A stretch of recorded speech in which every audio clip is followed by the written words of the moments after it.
you're going to have to be confident. You're going to have to be confident in your skill set and what you know.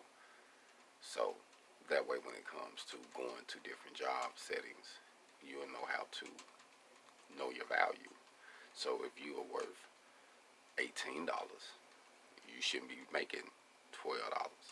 You see what I'm saying? You need to know your own value. But if a person in this business life, if they feel like they can pay you that, even though you got these many skills, they'll do that, man.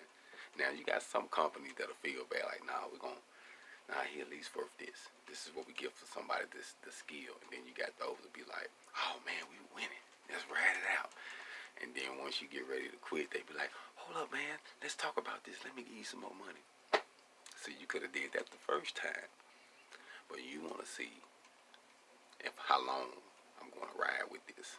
So I would say this to people: know your value as a welder, as a fitter, as a fabricator, as an iron worker, as a millwright. Know your value as a rigger. Know your value. Just know what you're worth and be good. So I'm not the one to like to boast like, oh man, I'm this, I'm that. Nah, I'm gonna give you a good job because I enjoy doing what I do, and just pay me what I'm worth. And we ain't got no problems.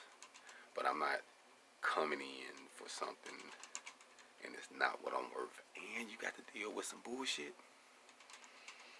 Know your value. Hold on.